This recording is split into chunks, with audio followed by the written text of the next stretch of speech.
श्री आदित्य देवीलाल।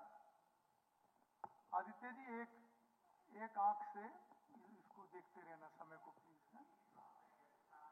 दूसरी आंख किस पे रखनी है जी? दूसरी मेरे ऊपर रखनी है। अध्यक्ष महोदय, हरियाणा किसानों का प्रदेश है और आज सबसे ज्यादा अगर भयभीत है तो हरियाणा का किसान है। सरकार की गलत नीतियों को लेके, सरकार की गलत सिंचाई व्यवस्था को लेके सबसे ज्यादा अगर मार पड़ रही है तो किसानों को पड़ रही है। अभी विषय आया कि हरियाणा के अंदर मेरा पानी मेरी विरासत पर आपने एक स्कीम लागू की और इसमें कहा गया कि किसान जो धान की फसल से अलग फसल करेगा तो उसे हम इंसेंटिव देंगे। क्या कभी हमने ये सोचने का काम किया कि किसान धान की फसल क्यों कर रहा है? क्योंकि उसको सबसे ज्यादा पैसा उससे मिल रहा है। जिस फसल में ज्यादा पैसा मिलेगा स्वाभाविक है किसान वही खेती करेगा। और अगर ज्यादा पैसा मिल रहा है तो ऐसी फसलों को, जिन फसलों में पैसा आमदन ज्यादा है, पानी की ज्यादा जरूरत पड़ती है। सरकार ने 10 साल के शासनकाल में अब तीसरी सरकार चल रही है बीजेपी। कोई एक योजना बताओ कि जिससे किसानों को पानी ज्यादा देने का काम किया हो, कोई नए स्रोत पानी के उत्पन्न किए हो और ट्यूबवेलों के कनेक्शन दिए गए तो वो भी भूजल इस्तेमाल हो रहा है। और बड़ी चिंता की बात भी है सबके लिए, आने वाले भविष्य में हमारे पूरे हरियाणा में जो जमीनी पानी है बहुत नीचे चला जाएगा। जितनी योजनाएं बरसाती पानी से संबंधित, नहरी सिंचाई संबंधित, उन योजनाओं को हमें बढ़ाना चाहिए। सरकार तो तुली हुई है कि दादूपुर नलवी जो नहर ओम प्रकाश चौटाला जी ने जिसको शुरुआत की थी और आगे सरकारों ने उसको और आगे बढ़ाने की परियोजना को आगे बढ़ाने के लिए काम किया। बीजेपी की सरकार ने किस तरीके से उस नहर को रोका जाए, तमाम सारे हथकंडे अपना के और वो इन्हें कोशिश की गई। और हाई कोर्ट के फैसले के बाद भी आज भी माननीय विपक्ष के सदस्यगण, कांग्रेस के सदस्यगण भी जवाब तलब कर रहे हैं सरकार से कि आप उस नहर को बंद क्यों कर रहे हो। मैंने देखा कि अभी मंत्री जी खड़े होकर बोलने लगे कि वहां के इलाके के लोगों से पूछो।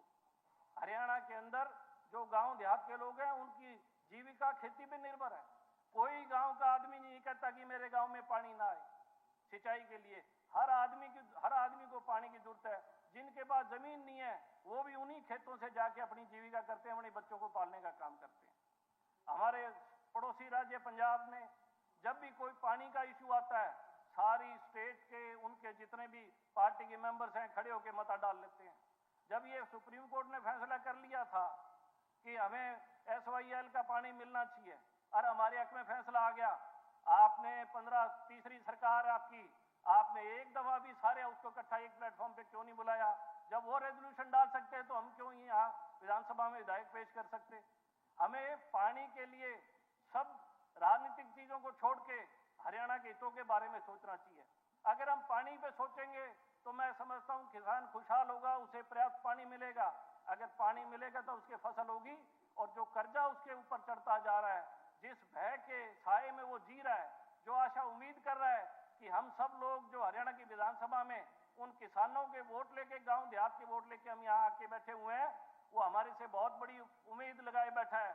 हमारे से बहुत बड़ी उसको अपेक्षा है कि हमारी जो बात है इस इलाके की, गांव देहात की, वो तमाम सदस्यगण अपनी अपनी विधानसभाओं से जो जीत के आए हैं वो एक पटल पे एक आवाज में रखेंगे। लेकिन आज जो मैंने देखा कि जब दादूपुर नलवी की बात आई तो आपस में हम विरोधाभास कर रहे हैं। हमें तो ग्राउंड वाटर बचाने के लिए नए जलाशय निकालने चाहिए।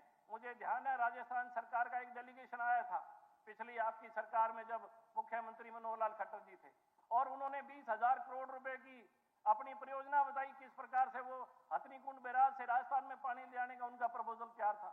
हमारी सरकार ने 10 साल की आपकी इस सरकार ने, बीजेपी के सरकार ने कोई एक क्यूसेक पानी बढ़ाने की सोची है? अभी जब विषय उठाया गया काणावली के विधायक ने कि सरसा जिला में 16 दिन पानी चला करता था, अब 8 दिन है। आप ही के मंत्री जी उस बात को मजाक में लेके जा रहे हैं कि जी आपको पर्याप्त पानी दिया हुआ है। मैं एक चीज आपसे पूछना चाहता हूं, अगर सदन में हमारा यही विचार रहेगा, यही सोच रहेगी, हम इस सदन को चलाएंगे कैसे? कई ऐसे इशू होते हैं, सेंसिटिव इशू, जो हर एक से जुड़े हुए हैं। हम सब के माँ बाप खेती से जुड़े हुए लोग हैं, हम सब खेत में पैदा हुए, खेत में खेले और खेत से जुड़े हुए लोग हैं। हमें कई इशू पे गंभीरता से विचार करना चाहिए और ये विचार सबको साथ लेके। और मैं आपसे कहना चाहूंगा कि SYL पे जब फैसला हो गया तो हम सब लोगों को साथ होके इस बात पे रखना चाहिए कि हमने सुप्रीम कोर्ट का जो फैसला उसे लागू कराना चाहिए।